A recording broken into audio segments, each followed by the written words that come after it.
போகிறது பிரெட் பீஸா.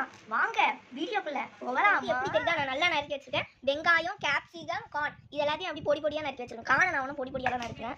இப்போ வந்து வெங்காயத்தோட மேல் லைன் இருக்குல்ல, அதை வந்து நான் இந்த மாதிரி குட்டி குட்டியாக நல்லா பொடி பொடியாலாம் நறுக்கி வைக்கக்கூடாது.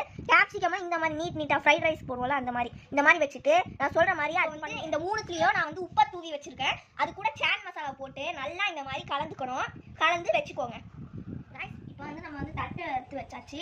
இப்போ இதில் வந்து ப்ரெட்டில் இருக்கிற சைடில் இருக்கிற இந்த ப்ரௌன் கலரெல்லாம் எடுத்து வச்சாச்சு. இப்போ வந்து இதில் வந்து ஒரு தட்டில் வந்து சில்லி சாஸும் டொமேட்டோ சாஸையும் ரெண்டையும் கலந்துக்கிறோம். நம்மள்கிட்ட பீஸா சாஸ் இல்லை, அதான் அந்த மாதிரி. இப்போ வந்து இதில் வச்சு இதில் வந்து தடவிக்கிறோம்.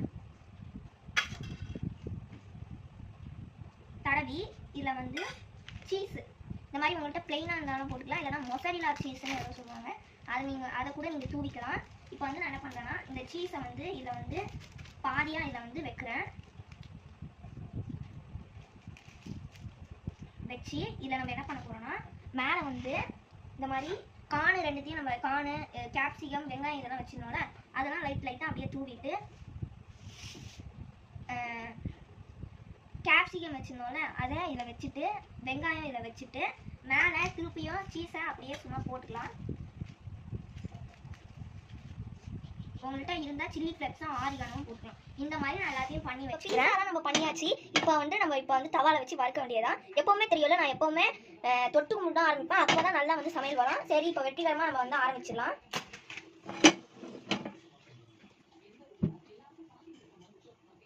இந்த மாதிரி சிம்லேயே வச்சுக்கோங்க. சிம்மில் வச்சுட்டு நல்லா வந்து அடுப்பு காயணும். எனக்கெல்லாம் எக்ஸ்பீரியன்ஸ், அதனால தான் தவாவில் தொட்டு பார்க்குறேன். நான் சைடில் இங்கே தண்ணி வச்சுருக்கேன், அது வந்து நல்லா வந்து போகணும். போகிற வரைக்கும் இப்போ தவா காஞ்ச உடனே நான் நல்லா அடுப்பு வந்து காஞ்சிருச்சு. இப்போ வந்து என்ன பண்ண போகிறோம்னா நான் வந்து எண்ணெயை எடுத்து இதில் வந்து லைட்டாக ஊற்றுறேன். நீங்கள் எண்ணெய் இல்லைன்னா பட்டர் கூட யூஸ் பண்ணிக்கலாம். எண்ணெயை வந்து ஊற்றிட்டு நல்லா வந்து ஸ்ப்ரெட் பண்ணிக்கோங்க. புரியுதா? தோசை கரண்டியை வச்சு நீங்கள் ஸ்ப்ரெட் பண்ணிக்கலாம். இல்லைன்னா இந்த மாதிரி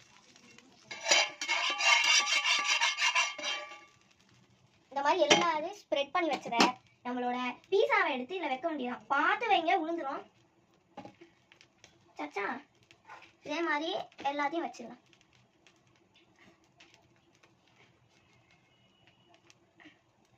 எனக்கு 2 தான் பத்தி இருக்கு, அதனால வச்சு நான் வந்து மேலே வந்து மூடி மாதிரி போட்டுருவேன். அப்பதான் வந்து அது வந்து இப்போ வந்து மேலே வந்து மூடி மாதிரி நம்ம வந்து கவுத்து வச்சுக்கலாம். கவுத்து வச்சு ஒரு 10 மினிட்ஸ் கழிச்சு பார்க்கலாம். இது கூட வந்து நீங்க வந்து குட்டியோண்டு பவுல்ல வந்து தண்ணி ஊற்றி குட்டியோண்டு ஒரு பவுல்ல வச்சு பக்கத்தில் வச்சுக்கோங்க. அப்போதான் மேலே இருக்கிற சீஸ் வந்து உருகும். சரி, இப்போ வந்து நான் வந்து எல்லாத்தையும் கவுத்து வச்சுருவேன். இப்போ நல்லா தெரியுதா, சீஸ் எல்லாம் மெல்ட் ஆகிருக்குது. இப்போ வந்து நம்ம எல்லாத்தையும் எடுத்துடலாம். இதை வந்து நான் வந்து ஒரு 5 நிமிஷத்துலேயே எடுத்துட்டேன். எனக்கு அருகிருமோன்னு ஒரு பயம். நீங்கள் 10 நிமிஷம் எடுக்க தேவையில்ல என்ன. இப்போ வந்து எல்லாத்தையும் எடுத்து நான் இதே மாதிரி நம்மளோட பீஸாலாம் ரெடி ஆயிடுச்சு. இப்போ டேஸ்ட் பண்ணி பார்க்கலாம்.